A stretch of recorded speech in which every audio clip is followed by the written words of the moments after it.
Madam இப்போ ஒரு பட்டியல் சமூகத்துல இருக்கிறவ, ஒரு பட்டியல் சமூகத்து ஆளா ஒரு ஒரு வருஷம் வாழ்ந்து பார்த்தா தான் அவரோட வழி தெரியும். ஒரு இஸ்லாமியரா நீங்க ஒரு வருஷம் வாழ்ந்து பார்த்தா தான் இஸ்லாமியரோட வழி தெரியும். ஒரு மொழி சிறுபான்மையினரா நீங்க ஒரு வருஷம் வாழ்ந்து பார்த்தா தான் எங்க பிரச்சனை என்னன்றது தெரியும். ஆனா இது அரசியல்வாதி தானே சார் செய்றாங்க. அக்கம் பக்கத்துல இருக்கவங்க யாரும் அப்படி நினைக்கிறது இல்லையே! அதான் நினைக்கிறது இல்லைல்ல. அப்ப அவருக்கு ஓட்டு விழுகக்கூடாதுல்ல. ஆனா விழுகுதுல்ல. அப்ப இந்த கருத்தியல பொய்யான கருத்தியல திணிச்சு, திணிச்சு, திணிச்சு ஒரு 36,00,000 வாக்கு வாங்குனதுக்கு அப்புறம் தான் எங்களுக்கே அறிவு வருது. ஐயய்யோ! இவன் வந்து நம்பியாரு, வில்லன், திருடன், மோசமான கொள்ளைக்காரன், அரக்கேன்னு நம்மள ஐயோ! பூச்சாண்டின்னு சொல்லி சாப்பாடு ஊட்டிட்டு இருக்காரு. யார்றா பூச்சாண்டின்னு இன்னும் எங்க சமுதாயத்துல யாருக்குமே தெரியாது.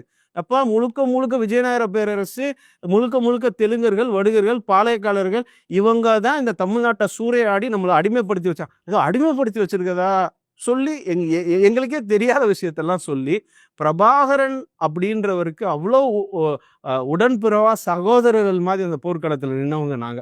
அவருக்கு வந்து வாடிப்பட்டியில போர் பயிற்சி செய்ய இடம் கொடுத்து அவரை பாதுகாப்பா பார்த்துக்கிட்டது நாங்க. எங்க சமுதாயத்தை சேர்ந்தவங்க அவ்வளோ பேர் அந்த ஈழம் மலரணும் அப்படின்றதுல இறந்தவங்க, தீக்குளிச்சு இறந்தவங்க.